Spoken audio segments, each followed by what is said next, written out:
Since Michael and Sarah returned for a hometown childbirth, please leave. My mother-in-law stated in a chilly voice. Her eldest son and his wife are due in 3 days. Me leave? I asked, confused and stunned. Yes, we don't need another mother figure anymore. You've been redundant for a while now. Michael and his family will be living here, so make sure you're out by tomorrow, she continued.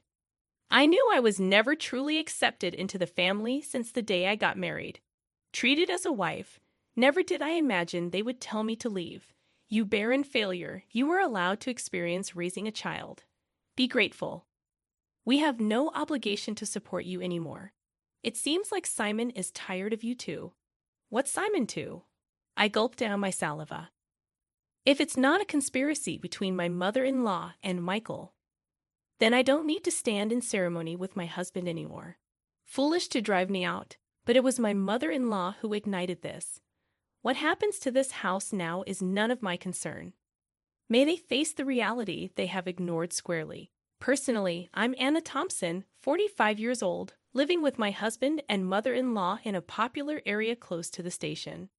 The access to the city center is superb. When house hunting, my picky husband, recently promoted to a managerial position, insisted on a spacious apartment. The rent was steep, but the space and rooms made it worth the stretch.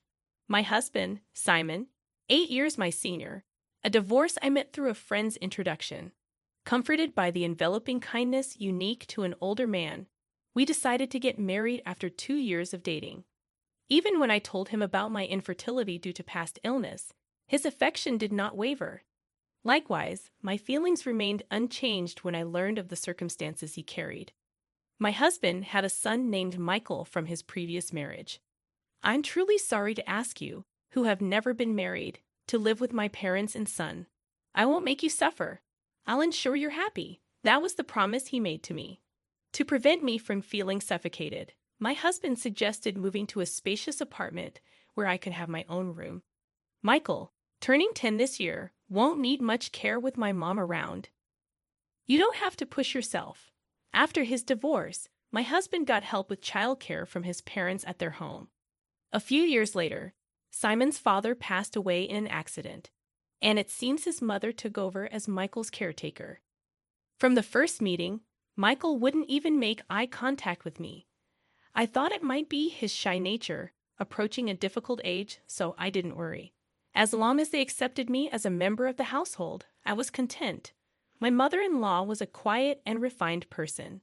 When I visited to formally introduce myself after our engagement, she treated me with such politeness that I thought we would get along fine living together.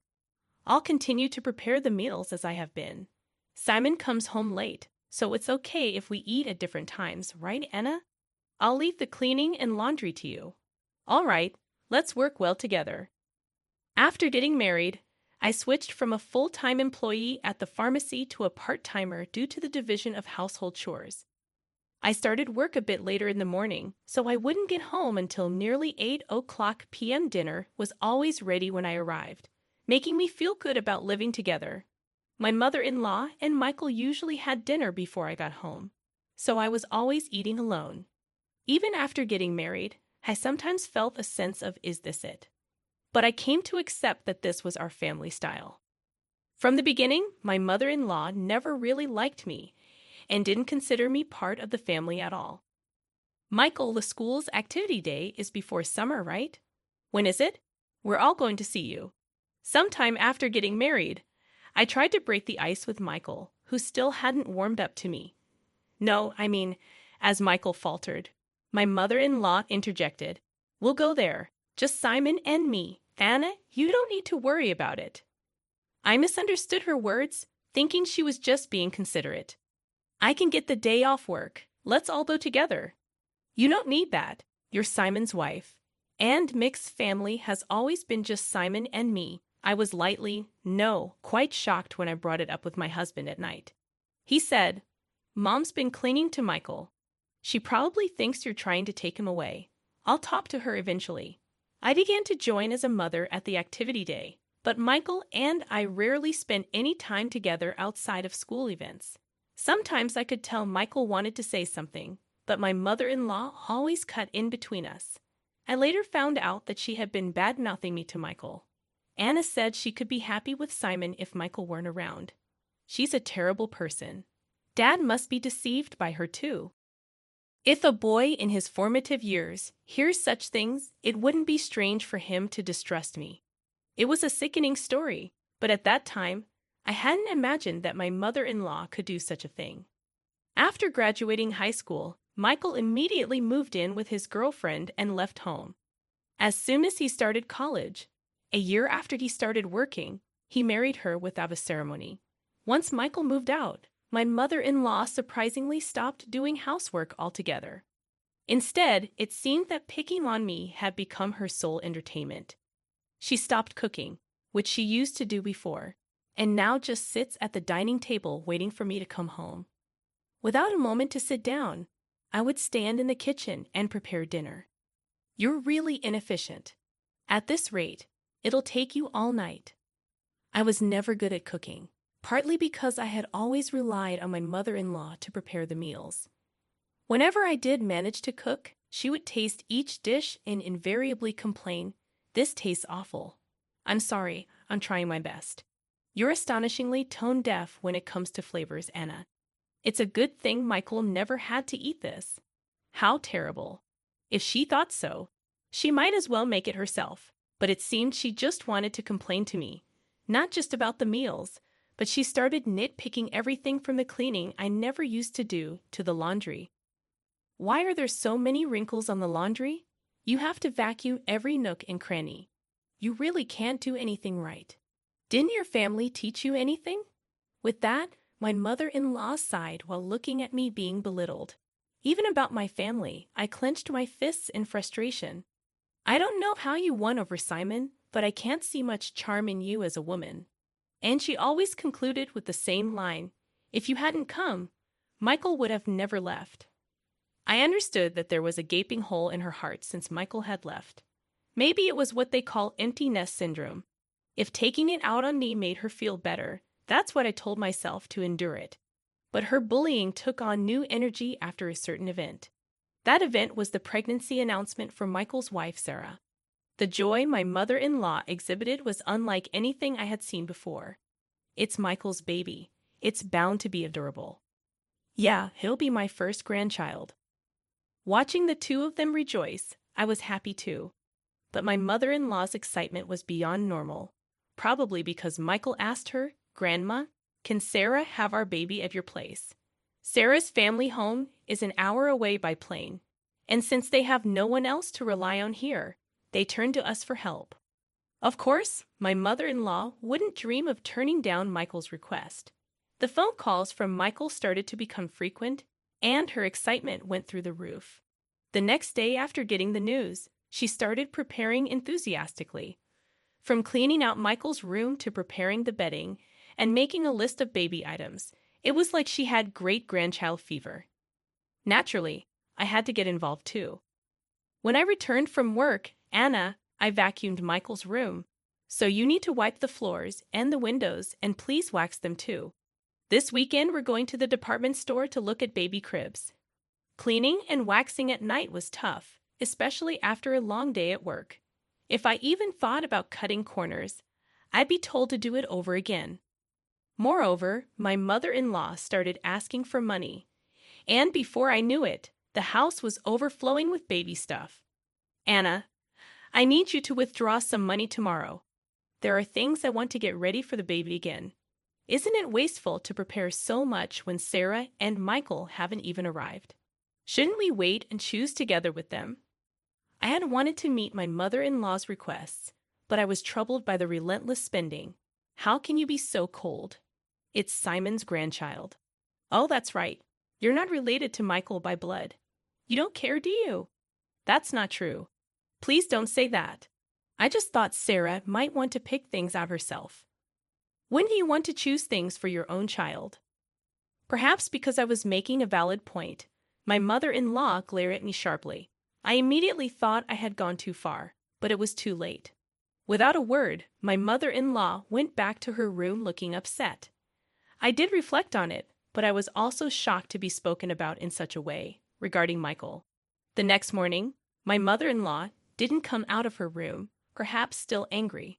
Simon had a 3-day business trip starting that day, so he just called out, "I'm leaving," through her door.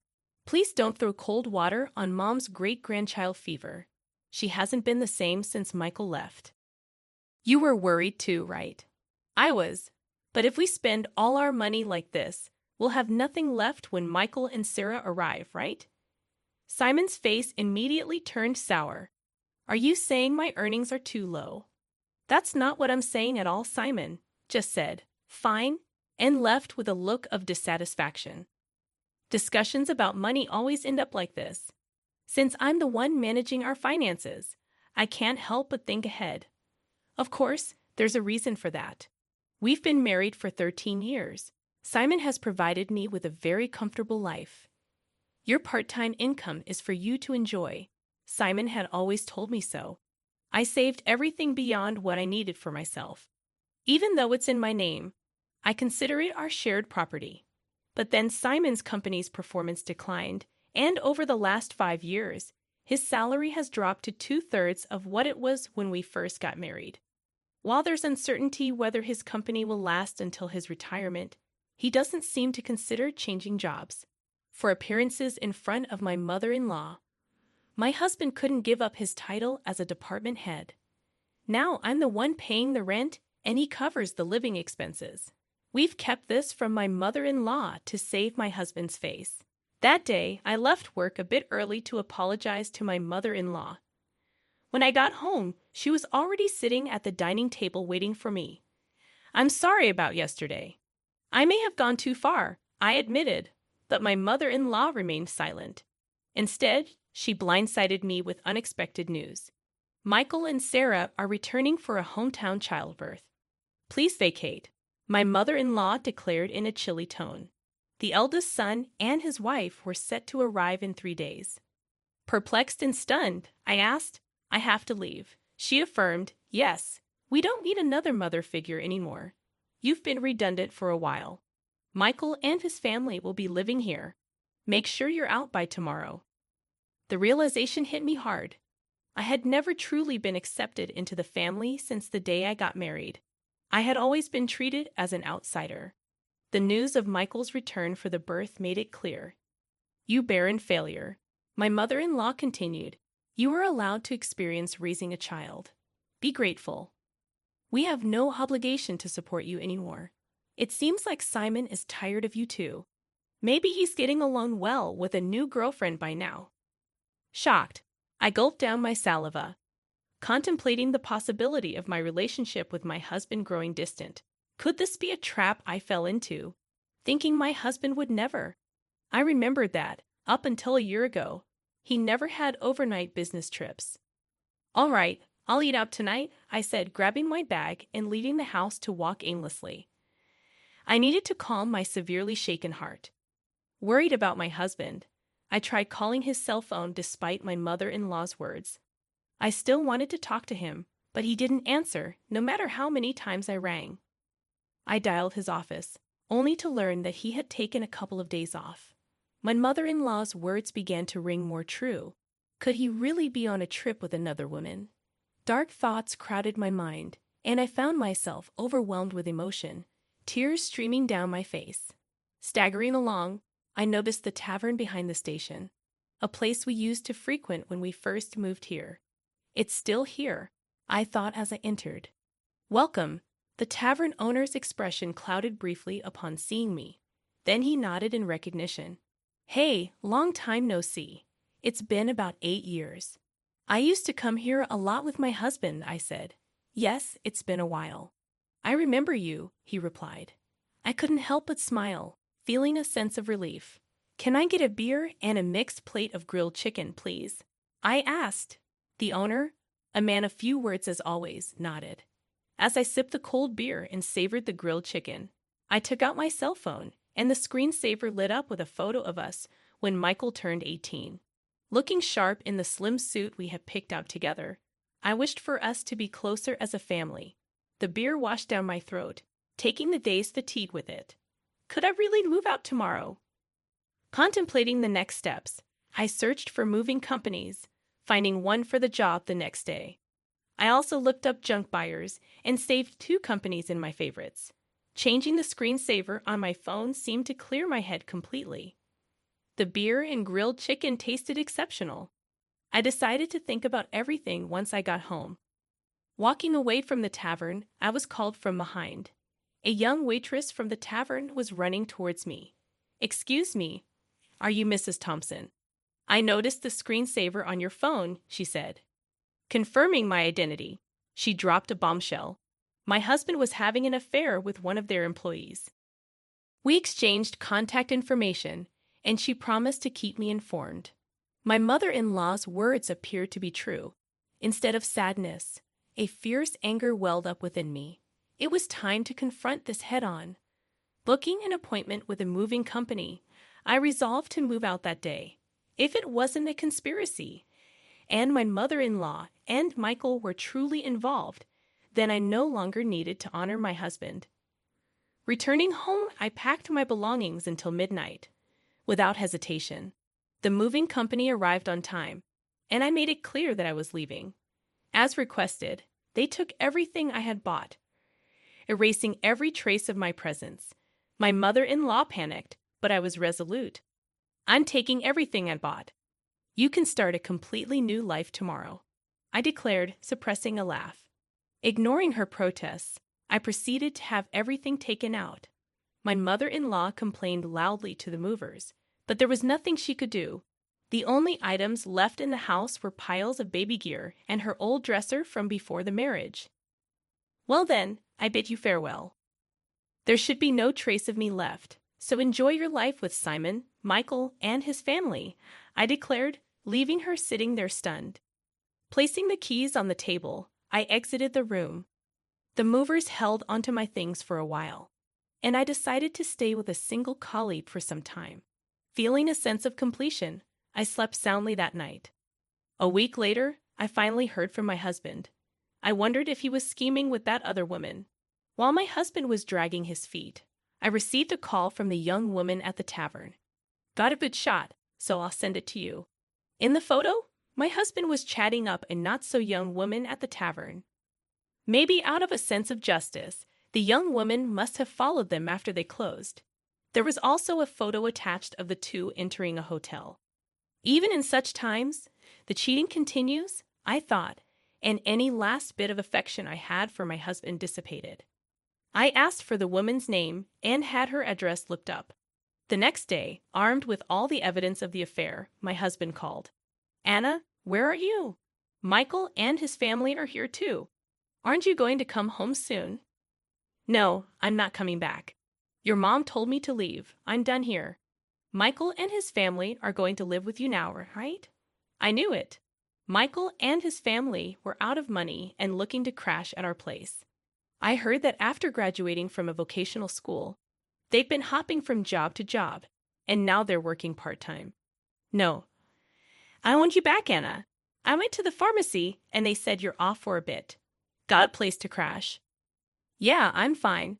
So don't worry about me. Your mom and Michael didn't like me, right? I reckon they're happy to have the place to themselves without me around." My snide comment left my husband speechless. He knew his mother and Michael never accepted me as family, but pretended not to see it. "Well, all right. I have something to say, so I'll come back there once," my husband replied with a relieved please in his voice. Days later, I returned to the house for the first time in a long while. Some new pieces of furniture and appliances were inside. When Michael and Sarah saw me, they just nodded from their seats on the sofa without getting up. As I took a seat, my mother-in-law glared at me with a scary look on her face. The atmosphere was tense, and just as I thought to get things done and leave quickly, Michael spoke up. "What are you doing here? You took everything from the house. What kind of monster does that? Dad's been supporting you, and you've had it easy." I sighed. "I took everything because I paid for it. I wanted to remove all traces of me, just as you wanted, right? That's crazy, right? There's no way you could afford all that just working part-time at the pharmacy," my husband said. When I glanced at him, he started talking as if he'd resigned himself. We've been getting by on what Anna and I both make for a little while now. Then the stuff you took should be both yours." Instead of my speechless husband, I decided to speak up. "Simon's company has been doing poorly, and his salary plummeted. That's why, for the past 5 years, I've been covering what's missing. But that wasn't enough, and now I'm the one paying our rent." My mother-in-law looked at my husband with surprise. "I'm not just a part-timer, I'm a part-time pharmacist, and the pay is quite good. I'm making more than Simon now." At my words, my husband awkwardly looked away. My mother-in-law's eyes were frantically shifting between my husband and me. "From now on, Michael, you'll be paying the rent. You're going to live here, right? After all the help your gran was given, it's time for you to take care of her." Michael looked at me with a shocked expression. When I dropped the news suddenly, "Rent? How much is it?" he asked. "It's $5,600. Good luck, since it seems my role as a mother is over. I don't have an obligation to take care of you anymore. Pull yourself together. You're going to be a father soon." Michael murmured with a shake of his head, "That's impossible." It was Sarah who raised her voice upon hearing this. "Wait, $5,600? Weren't we supposed to live here for free, covering rent and living expenses?" I almost burst out laughing. "Don't worry, Sarah. You can move to a cheaper place. Simon still makes a decent salary." Hearing this, Sarah's face relaxed a bit. "Oh, since I'll be leaving you, Simon, life might still get tough with your mistress, huh?" At that, Sarah finally broke down in tears. It was my husband who panicked. "What? What are you talking about?" Sarah replied, "Oh, your mother told me about the new woman. I guess it's time to end my role as a wife, too. My husband must think there's no evidence. Indeed, it hasn't even been 10 days since I left the house. Wouldn't that hurt Mary if she heard you? Well, I'll get in touch about that later." At the mention of Mary's name, my husband jolted, realizing that I knew everything. He held his head inside. This is not the atmosphere to write a divorce paper. "Well then, I'll be going now. Please talk to me further through a lawyer." Neither my husband Simon nor Michael said anything more, staying silent as I grabbed my bag and stood up. My mother-in-law stood up simultaneously, slamming her hands on the table. She yelled with a voice too strong for an elderly woman, "What the hell? It's all your fault our home is in shambles." I was instantly irritated. "It was you who told me to leave. It was you who said Simon had another woman. And you interfered with my relationship with Michael. Everything was you." I felt a surge of heat in my chest. I regretted not being more assertive with my relationship with Michael, not holding back because of my mother-in-law. "Michael has nothing to do with this. It's time for you to step up, Simon. He's going through a hard time. You should support him as his wife, take responsibility as a family member." What is she even talking about? If she hadn't called Michael back home, if she hadn't hinted at Simon's affair, I would still happily support Simon and this home I always believed in and supported. "Simon, where are you? Michael, why are you still here?"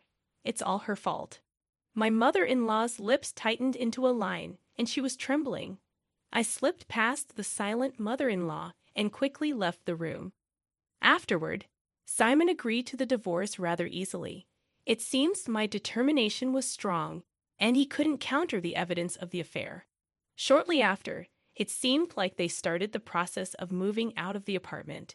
In the end, Michael and Sarah went back to their apartment and never lived with the mother-in-law. Simon seems to be considering remarriage, but Mary was furious over the alimony and his request for her to live with his mother. I've heard they're considering whether to place my mother-in-law in a care facility. After all the love she poured into her son and grandson, it's somewhat sad to think they're ready to abandon her now. Perhaps she's served her purpose too. If my mother-in-law had said nothing back then, and it had just been a simple trip home for childbirth, maybe we would still be living together. After the divorce, Michael sent me an apology letter. He wrote about how, as a child, he really wanted to be more spoiled, how he couldn't talk to me because his grandma disliked it, and how happy he was when I attended school events. Maybe I should have reached out more, perhaps then. We could have built a different relationship. Even though our relationship has ended, I quietly pray for Michael's happiness in life. I've returned to work as a pharmacist and quickly rented an apartment close to my workplace. I don't feel good about keeping the furniture and appliances I took with me, so I had them all picked up and disposed of by a junk removal service. Life without my mother-in-law's harassment is peaceful and comfortable. For a while, I want to live for my own happiness, not someone else's.